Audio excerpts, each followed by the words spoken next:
Hey guys, I just want to go over the allegory activity and do kind of a mini lesson here for those of you who want to check your answers or just compare answers, or those who need help. I'm going to go through this somewhat quickly. So first, let's start with Candy. Let's go through the line actually. So here are a list of some of the major characters: Candy, George, Lenny, Curly, Crooks, Curly's wife, and Slim. And I say major characters, but really, George and Lenny are the two main stars. All right, so we want to think about, what do these characters represent in society? Like, what is Steinbeck trying to say using these characters? And you want to think about going back to that first week we started of Mice and Men, and the idea that he's trying to show people who are marginalized, people that are kind of pushed aside, discriminated against, and this prejudice that stems from it. And so most of these characters have that prejudice against them. So let's start with Candy. So Candy is an old man. So we would say that Candy is dealing with ageism. So Candy is an old man. He is, kind of falling apart and dealing with that. And, there's no one there to look out for him. There's no one there to help him out. And he's very worried, what's going to happen when he can no longer work. And so at this time, you know, if you were older, you would have to deal with the practicality of, I'm on my own, or how am I going to take care of myself?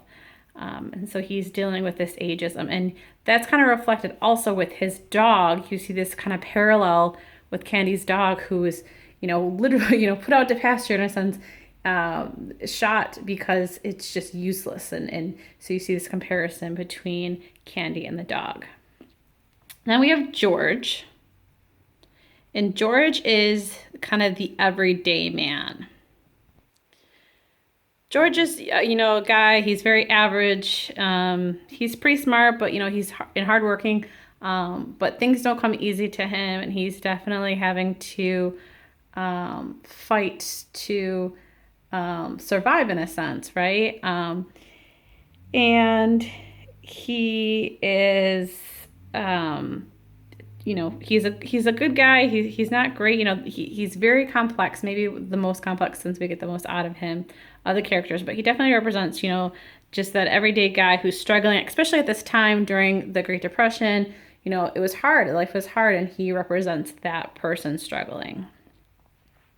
All right, and then we have Lenny, and Lenny represents people who maybe who have disabilities. And so that ableism is Lenny.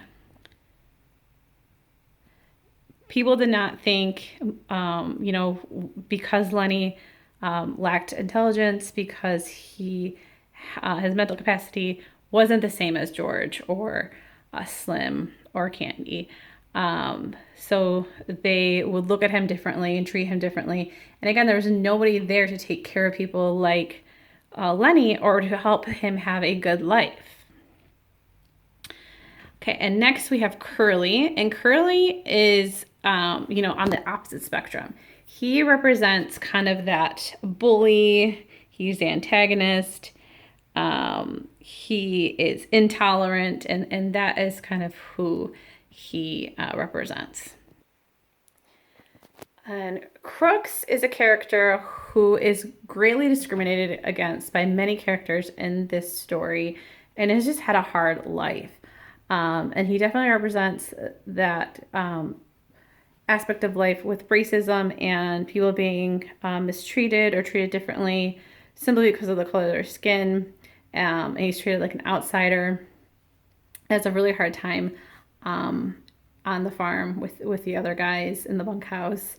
And just that equality isn't there. He's not treated as equal. He's not like as welcome, right? So definitely mistreated. Curly's wife represents, she's really the only woman in the story. Again, nameless. That Eve-like character. She also is not seen as equal. She is objectified, and she's repressed, put into that woman's role. She can't really survive on her own. She, got married very, very young, and she's kind of trapped in this marriage and in this life. And then Slim is like, the good guy. He's very much the hero type, tolerant, helpful, the opposite of Curly, right? And he's insightful and wise. It definitely kind of rolls with things. So those are some of the major characters in the story and how you can view them through the lens of society and what they represent. I also want to quickly go over some symbols that we didn't get a chance to talk about, which we're not going to talk about all of them, but maybe some of the bigger ones. The mice, rabbits, that pool of water, and the farm. Lenny carries around the mice, but he always seems to cause them harm. So they represent that false hope. Rabbits, they talk about the rabbits in conjunction with the farm and this dream of this life that they're going to have. So they definitely represent that dream.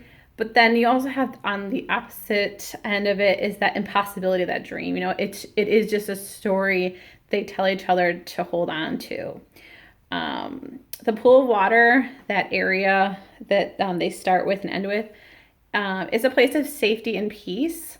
He tells Lenny to hide there. That is where he shoots Lenny, where he's, happy and unaware. And it's a place of safety and refuge from all the terrible things.